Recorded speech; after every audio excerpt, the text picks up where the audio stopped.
So, this case is slowly moving towards that 1st of November 2022 date that we're all waiting on with bated breath, waiting to see whether law enforcement have actually been doing their work in the background and they're not just going to pull a fast one and rule it as, I don't know, inconclusive.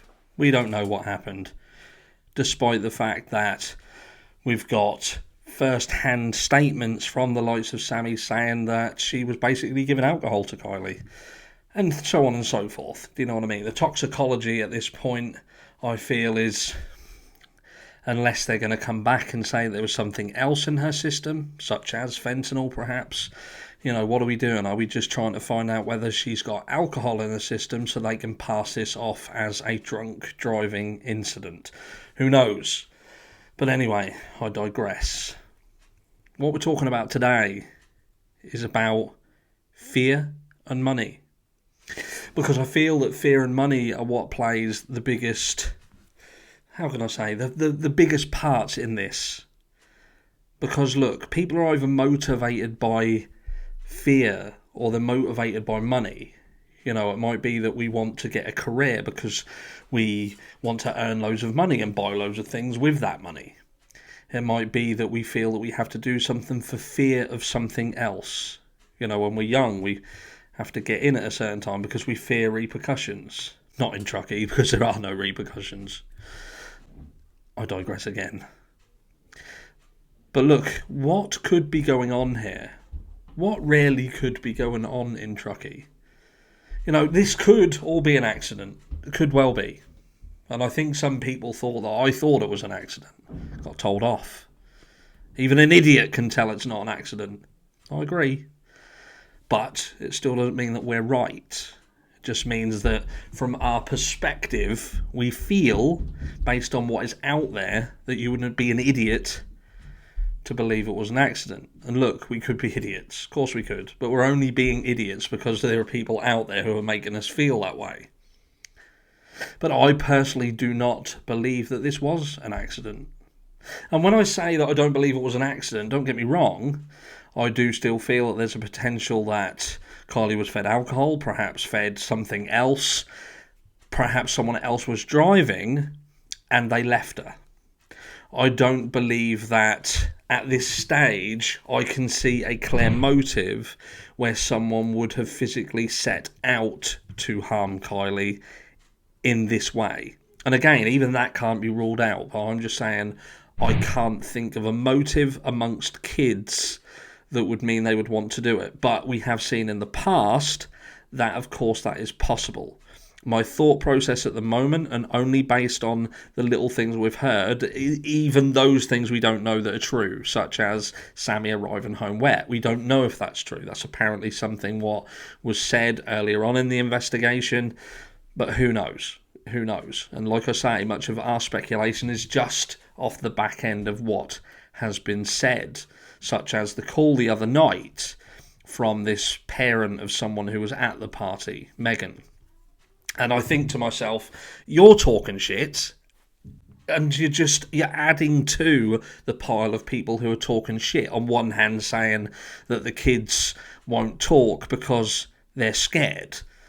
They're not scared. They've openly gone on to channels on YouTube and said how they were drinking, how that they would have fights. They've shown pictures of... I think it was Elsa who showed a picture of the flyer for these parties with the friendly boxer matches on the front of it. They ain't scared. Too fucking arrogant to be scared. Choosing not to talk. And why are they choosing not to talk? Because of these motivational factors. Being motivated by fear or motivated by money. But if the kids are fearful, it's not of who you think it is. It's not because of their education. It's going to be repercussions coming through something else. And is that what we're seeing with Lindsay? Is she afraid? Is she being motivated by fear? Or is she being motivated by money? Now, in terms of Lindsay herself, we know that her property at the moment is up for sale for around $1.7 million. I've heard recently that someone is going through the motions to try and get some information on this. And even that process is not as straightforward as it should be. Looking for a cash buyer. Cash, $1.7 million cash. Makes you wonder what they want to do. Escape? Jump on an aeroplane? Do one? 0121 do one. But look, this is what we've been left with. We've been left with a situation where there are so many things that cannot be proven and are based purely on speculation that it makes you wonder what the actual facts are and who actually knows of any facts. What does law enforcement even know? What can they know beyond us? They seem to be the only people who have come forward and said that Kiely was at the party. Apparently they have a photo of her wearing the white hoodie. The Odd Future hoodie. But we've not seen anything that would even prove that Kiely was there. Nothing whatsoever. And you've got to think that if there was any corruption within this town, and part of that was to make people think that Kiely was there, to go with this narrative of drinking at the party, you know, where everyone's kind of trying to put the blame on Kiely, to say she was this wild child who just went and got herself pissed off her face, jumped in a car and drove into the reservoir. Because that's what we're saying. That's what the narrative is at the moment. That's what everyone's trying to push. And there is such a disjointment between what is being said by the people at the beginning and throughout up to the point she was found and going on. But what is the motivation here? What is the motivation? Is it that there is indeed a cover-up? These kids, they did something. They tried to drive Kiely home and crashed. Left her in the car. To me, that seems the most plausible thing. The most plausible thing was that someone else tried to drive Kiely's vehicle. They drove it into the reservoir. And what this silence is that they don't want people to know who it was that was driving. The motivation is twofold. And that is that there are people who are scared of getting found that they were the ones who was in that car with Kiely. And the money that is perhaps in the background keeping people quiet. But let me know what you think. You know, this video's been a little bit jumping about all over the place. But the be-all and end-all is I think that we have to now start making conclusions as to what we truly think happened. It's all right for us to say that didn't happen or that didn't happen.